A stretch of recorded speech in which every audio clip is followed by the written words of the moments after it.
Após a sua morte, ocorrida em 14 de março de 2008, muita água rolou debaixo da ponte.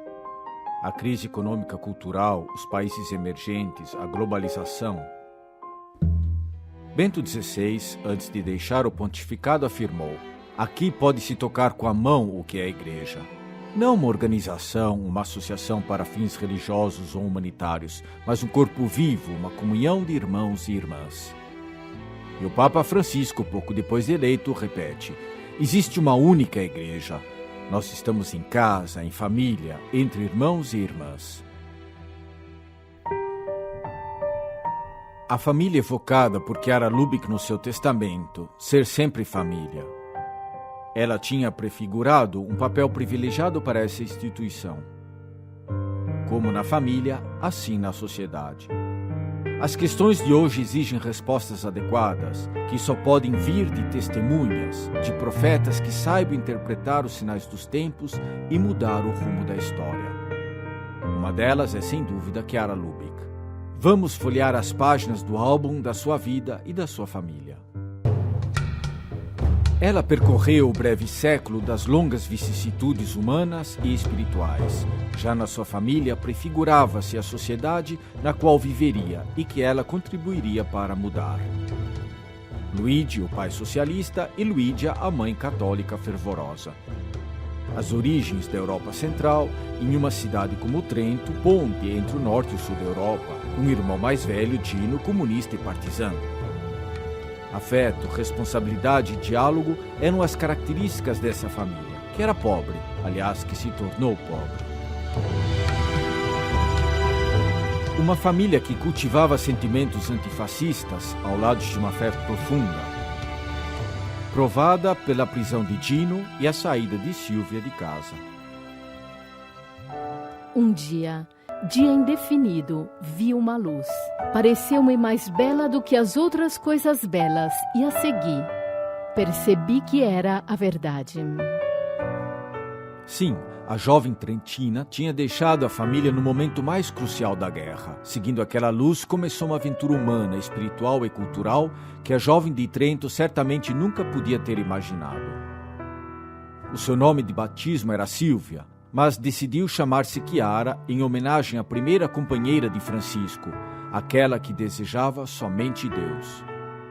Mas de modo algum ela esteve sozinha no seu caminho.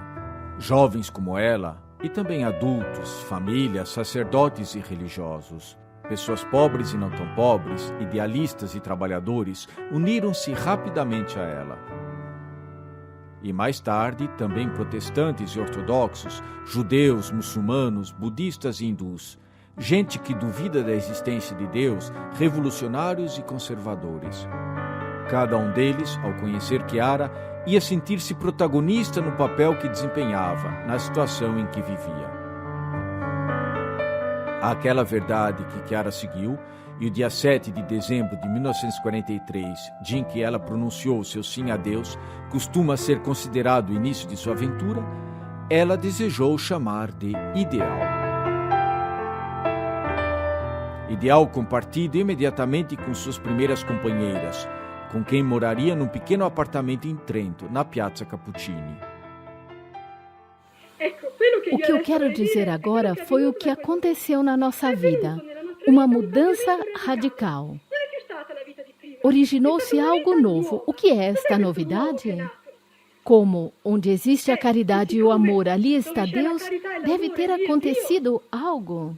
Nós nos esforçávamos para ter entre nós a caridade, recomeçando sempre. Podem imaginar quantas dificuldades existiam, quanta morte ao homem velho. Era a presença de Deus entre nós. Assim, sua aventura recebeu o nome de Focolare, o fogo que brilha no seio de uma família. Chiara tinha uma grande paixão, estudar. Mas a guerra impediu-a de frequentar a universidade. Para seguir Deus, decidiu colocar os livros no sótão. E encontrou o mestre extraordinário, inesperado, aquele que havia inspirado o livro dos livros, o Evangelho. As páginas que aquele grupinho de jovens lia todos os dias e queria colocar em prática. Gesù, Jesus nos fez entender claramente que seria um absurdo buscar a verdade quando a verdade estava contida nele, o Verbo, a verdade encarnada. Um mestre que fez dela uma mestra para milhões de pessoas. Em 1996, recebeu o Prêmio Unesco de Educação para a Paz, especialmente para os jovens e as crianças, a ponto de receber 15 títulos de doutor honoris causa. Era um carisma, um dom particular o ideal que Silvia Chiara tinha recebido. Um carisma que a fazia perceber o horizonte de Trento muito limitado. Poucos anos depois foi a Roma. Em seguida, começou a enviar as suas companheiras e os seus companheiros a outros lugares da Itália, à Europa, ao mundo. Ainda em 1944, Chiara encontrou um segredo, um pilar que haveria de sustentar seu desejo de verdade e alimentar o seu sonho de unidade universal. Queria comunicar, não apenas a poucos amigos, mas a todos, o que havia intuído em seu coração. Existe um momento da vida de Jesus que é pleno de respostas a todos os nossos porquês. É o momento do grande, do enorme porquê que Jesus dirigiu ao Pai antes de morrer, no seu misterioso grito: Deus meu, por que me abandonaste? Em 1949, depois de ter conhecido alguém que ela mesma consideraria cofundador, Dino Giordani, deputado, jornalista e estudioso, ela viveu momentos de forte dimensão mística nos Alpes Dolomíticos. Um período que ela mesma chamou de paraíso, no qual a dimensão existencial e intelectual se fundiam, assim na terra como no céu. Tudo o que lhe foi concedido viver nos anos 1940 foi um prelúdio do que aconteceria em seguida. Assim como uma semente contém em si o que amadurecerá, planta, flor, fruto, da mesma forma as vicissitudes daqueles primeiros anos anunciavam o desenvolvimento da sua aventura. Por exemplo, nos anos da guerra, Chiara tentou resolver com suas companheiras o problema da pobreza na cidade de Trento. Em 1991 surgiria o projeto por uma economia de comunhão, com o objetivo de contribuir a encontrar possíveis soluções para o problema da pobreza no Brasil e mais tarde em outros lugares, e de trabalhar por uma economia que realize o homem e não o aliene. Entendemos, é o Espírito Santo que nos conduz pela mão, que aqui deveriam surgir indústrias, empresas, e o lucro deveria ser colocado em comum. Tudo consiste nisso, que o lucro seja partilhado. Capital, sim, capital. Também nós recolhemos capital, é o lucro que deve ser partilhado. Ainda em casa, mais tarde na cidade de Trento, depois no parlamento e de modo geral nos milhares de encontros que teve na vida, Chiara amadureceria uma exigência radical de diálogo. Diálogo não considerado instrumento a ser usado para obter determinados resultados, mas o próprio modo de viver no mundo, porque a vida de Deus Trindade, é em si mesma relação, diálogo infinito, reciprocidade total. Não por acaso, Jesus chamou de novo o seu mandamento do amor mútuo. Eu tenho um sonho, o de ver realizar-se no mundo, aos poucos ou rapidamente, a fraternidade universal. Dialogaria a vida inteira com os católicos e os movimentos eclesiais, com os cristãos de centenas de igrejas, com os fiéis de outras religiões, com quem não crê, com pequenos e grandes, pessoas próximas e distantes. Chiara era diálogo. Assim, para ela, ser igreja significava comunhão, partilha, abertura.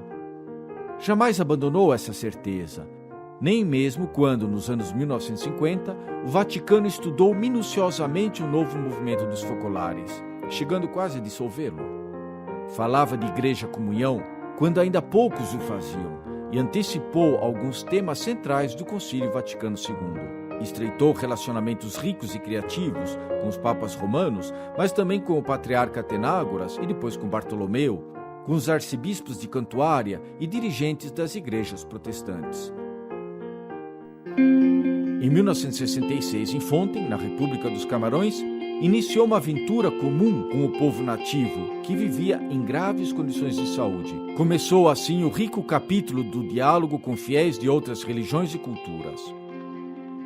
Entrou em mesquitas e sinagogas, templos hindus e mosteiros budistas, encontrou homens e mulheres de todos os povos em universidades e fábricas, em palácios e favelas.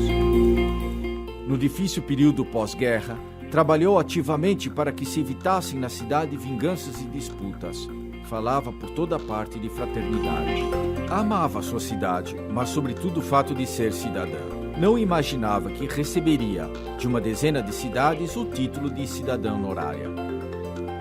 Em 1996, fundaria o Movimento Político pela Unidade.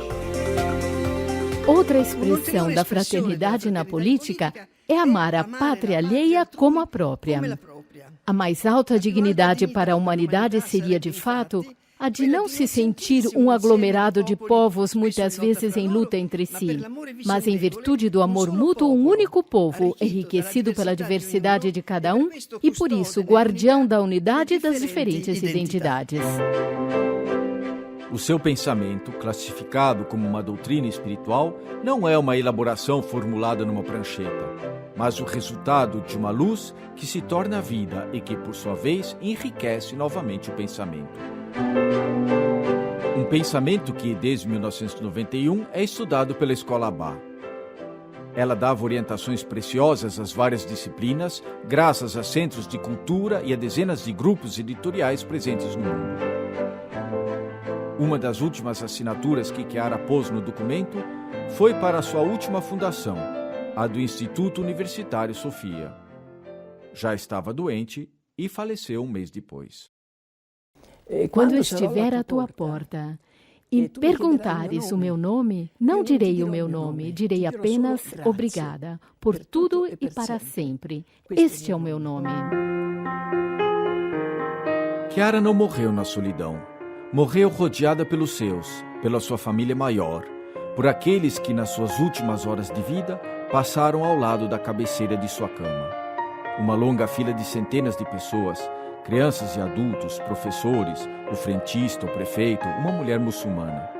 Uma morte que atingiu o ápice de uma vida que anunciou uma santidade de povo, tornar-se santos juntos. Uma morte vivida em comunhão, símbolo de uma existência doada pelo ideal da unidade.